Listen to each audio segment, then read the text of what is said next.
I'm Pete McClinsky, Communications Director with Campaign Life Coalition. Very quietly, last December, an all-party finance committee tabled a report in the House of Commons.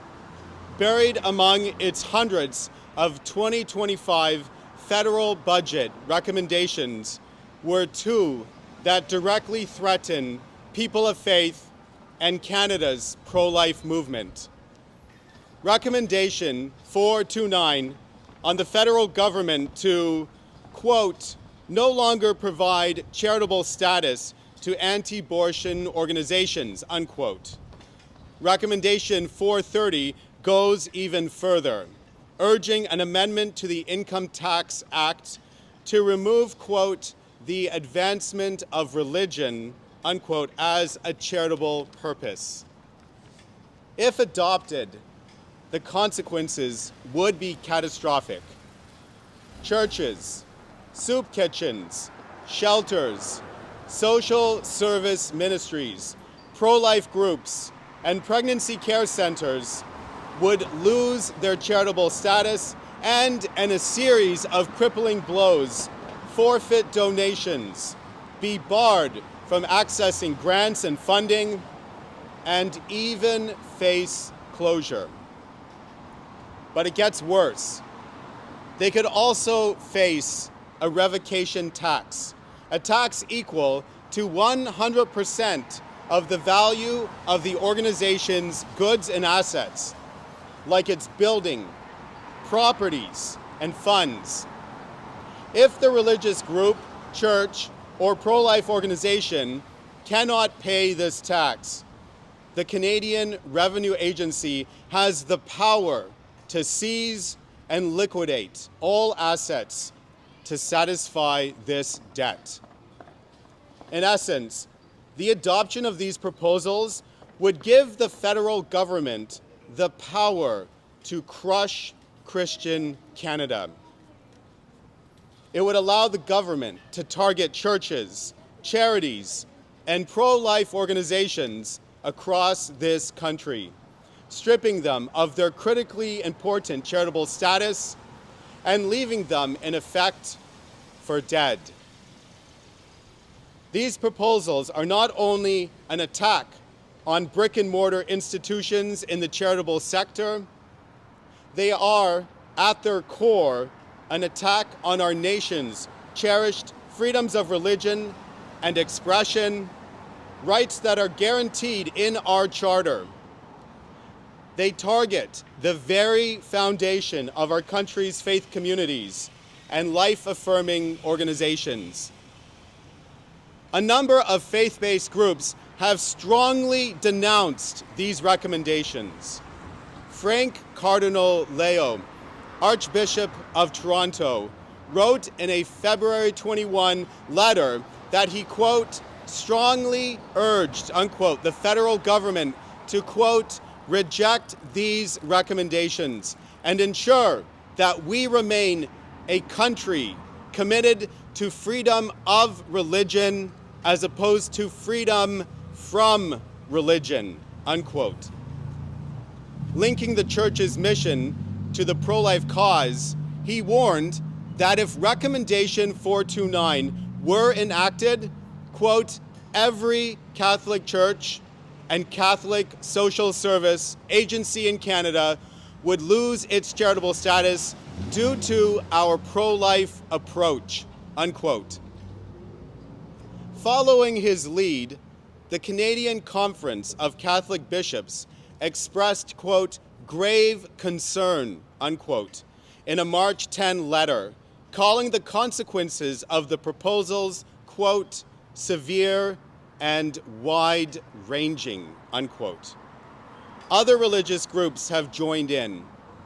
The Evangelical Fellowship of Canada warned the measures would have a, quote, far-reaching and devastating impact on religious charities, the people they serve, and Canadian society, unquote.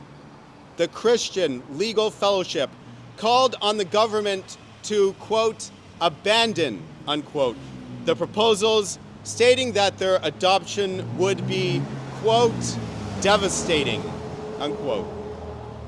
Ordinary Canadians are responding too.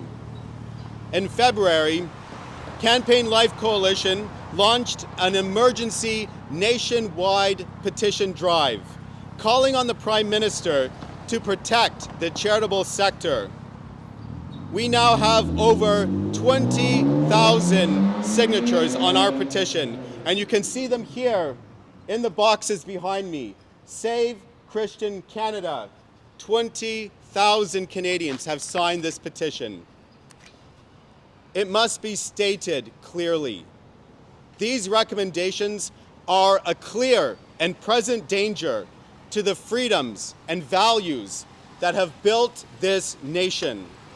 These proposals are a direct attack on our Canadian way of life, a way of life founded on principles that, as our charter states, quote, recognize the supremacy of God, unquote.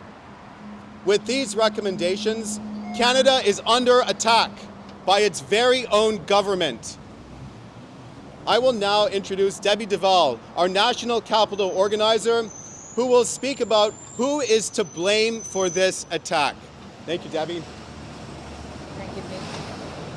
The attack on Christian and pro-life charities originated with the Standing Committee of Finance on December 13th, 2024. This is a permanent committee of the House of Commons that plays a crucial role in the country's economic and fiscal policy, as well as overseeing the federal government's financial and budgetary activities. The committee that made these recommendations was made up of MPs from the three major political parties, 5 Liberals, 3 Conservatives, and 1 NDP. All 3 of these political parties supported the recommendations, while the Conservative Party submitted a dissenting opinion in the report. Neither mentioned nor opposed the recommendations to strip pro-life and faith-based organizations of charitable status. During the most recent federal election, not once did any federal party leader speak out in defense of faith-based and pro-life activities. Not one of them promised to stand up for our faith-based and pro-life groups under attack. Not Mark Carney, not Pierre Poilievre, and not Jagmeet Singh. Not one of them. This goes to show that federal leaders either are unwilling or unable to stand up for the rights and freedoms of their citizens, or, more disturbingly, are they complicit in the attack? It must be understood that these recommendations did not emerge in a vacuum. They are symptomatic of a long-term systemic shift in Canada from being a country rooted in Christian values to becoming increasingly hostile towards them. With these recommendations, the federal government has quietly declared a religious war on pro-life and religious Canadians. I now call upon Georges Bouchimi, President of Campaign Quebec V, to speak about what can be done in this situation. Georges? Thank you, Debbie. Canada is being attacked from within, and this attack has been ongoing for some time. Peaceful citizens have been banned from silently praying outside abortion facilities. Some have even been jailed. We remember pro-life Christian grandmother Linda Gibbons, currently imprisoned in Ontario for entering an anti-free speech bubble zone and daring to offer women an alternative to abortion. We remember Catholic priest Father Tony Van Hee, who was charged while defending free speech outside an abortion center just a few streets away. We remember pro-life heroine Mary Wagner, who courageously offered roses and hope to women inside abortion facilities and was jailed several years for it. In Quebec, teachers are banned from wearing faith symbols. The government is threatening to ban public prayer. Christian events are canceled by ministerial order. Pro-life marches, like the March for Life in Quebec City, are besieged while police look the other way. Our nation's churches are under attack. In 2021, the federal government promoted the narrative that Christians were involved in historical mass killings Flags were flown at half-mast on government buildings. These claims, however, remain unproven to this day. In the wake of these allegations, churches across Canada were targeted for arson and vandalism. Over 100 churches have been burned or desecrated, yet no national inquiry has been launched. Then Prime Minister Justin Trudeau called the burnings fully understandable. Yes, Christian Canada is under attack. Christians and pro-life advocates are under attack. And as my colleague just explained, new attacks are now being launched. So what can be done? Well, one thing that could be done is that there is a G7 meeting going on right now, or very soon, in Alberta. And we call on Mr. Trump, who has an eye on free speech across the world and has a desire that free speech be spread and religious freedom be spread around the world. He has an eye on Canada as well. So we call on Mr. Trump. You and Vice President J.D. Vance have made it clear, especially in J.D. Vance's speech in Munich, the West must clean house and defend fundamental freedoms. As you have indicated to the UK, for example, as reported by the Telegram, there can be no free trade with the United States without free speech. Mr. President, hold Canada accountable. At the upcoming G7, remind Prime Minister Carney that the US will not turn a blind eye to the jailing of peaceful pro-life advocates, the banning of prayer in public, the churches set ablaze, and the targeting of religious and pro-life charities. Make clear that Canada will not enjoy a privileged access to American markets while it wages war against its own citizens. We echo Vice President Vance's warning at the Munich Security Conference earlier this year. The gravest threat to Western democracies comes not from abroad, but from within, through the erosion of free speech, religious liberty, and democratic integrity. Canada should not benefit from economic partnership with the United States while undermining the values, the very values that form the foundation of both our nations. So President Trump, we ask you, hold Canada accountable. Alors pour faire court, les pro-vie, les chrétiens au Canada sont attaqués. Juste la semaine dernière, à la Marche pour la vie, à Québec, il y a eu une gang d'antifa qui nous ont attaqués et la police n'a pas fait grand-chose. Le gouvernement québécois pense bannir la prière en public, ce qui est intolérable, avec la loi sur le laïcisme qu'on interprète comme une loi contre la religion sur la place publique. On est en train d'étouffer la liberté religieuse. Alors les choses sont gravissimes et ça nous pousse à même faire un appel à l'extérieur du pays, un appel à l'aide. Nous demandons à Trump d'examiner ce qui se passe au Canada.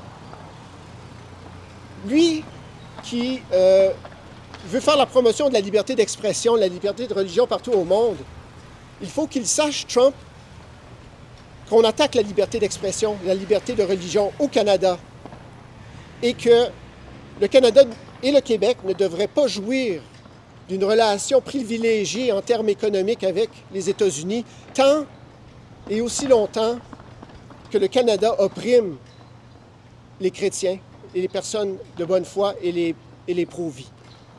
Alors, M. Trump, aidez-nous à rétablir la liberté religieuse et d'expression au Canada. Merci.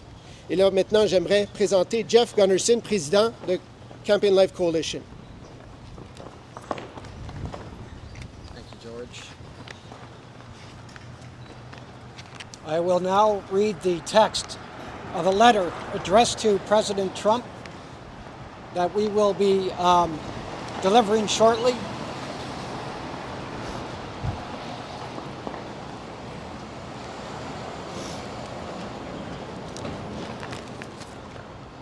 On behalf of tens of thousands of Canadians and the national pro-life movement as represented by Campaign Life Coalition, I write to you with grave concern. Last December, Canada's All-Party Standing Committee on Finance issued 2 federal budget recommendations. Recommendation 429 and 430, that if implemented would strip charitable status from pro-life organizations and remove the advancement of religion as a charitable purpose. These proposals amount to nothing less than a direct attack on Canada's religious and pro-life communities. If adopted, churches, Christian charities, pro-life groups, and pregnancy care centers could face devastating consequences. Loss of charitable status, funding cuts, forced closure, and even a punitive revocation tax allowing government seizure of their assets. These proposals are part of a broader trend in our nation. Peaceful pro-life advocates are jailed. Public prayer is targeted. Faith-based expression is suppressed. Over 100 churches have been burned or vandalized without accountability. Canada is undergoing a cultural and political shift away from its Christian foundations, reflected in the Charter of Rights and Freedoms, which recognizes the supremacy of God, and toward an increasingly authoritarian hostility toward people of faith. As you arrive in Canada, Mr. Trump, for the G7 summit, we implore you to raise this issue with Prime Minister Mark Carney.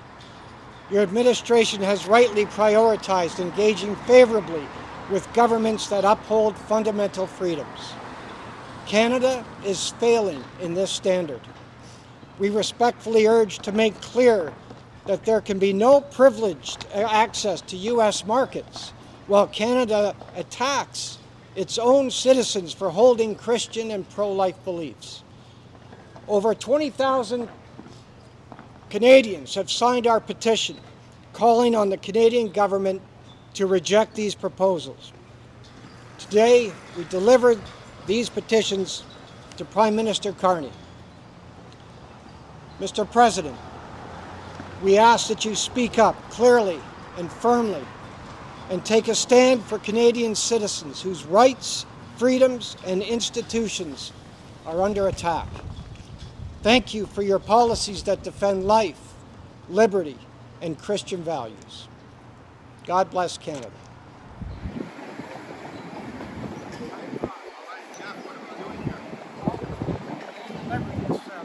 Letter to Donald Trump via the Embassy of the United States. Okay, let's do it.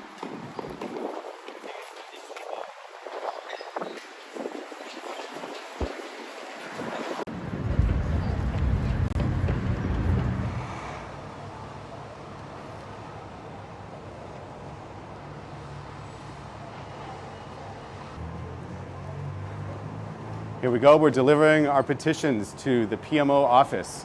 Jeff Gunnarsson is walking in. So what's the main message behind these petitions? Why did we deliver these? What do we want the PMO to know? Well, we want to know that at least 20,000 Canadian citizens feel persecuted by the idea that he wants to strip the charitable status from Christian charities, especially those that are pro-life, which can have a devastating effect on our culture. And so the hope here is that he will understand that and come to recognize how important it is that these charities stay in place and they have their charitable tax status so that people will donate to them and that they can thrive and help the community. And Jeff, do you have a message for Canadians, for Christians, for pro-lifers who are feeling the heat, and some of them might even feel like this is a hopeless situation? Do you have any words of encouragement for them? Well, we have to continue to pray and keep hope in our hearts that righteousness will overcome this dark cloud that is over Canada right now with this kind of persecution against Christians and charities. We have to stay in the game. We have to stay engaged, though. We cannot just hide away in our houses. We have to go out and we have to talk to and pressure our elected officials, bring awareness to everybody, elected or not. They have to understand what's going on here and the ramifications of taking away the charitable status of these wonderful charities that we have in Canada.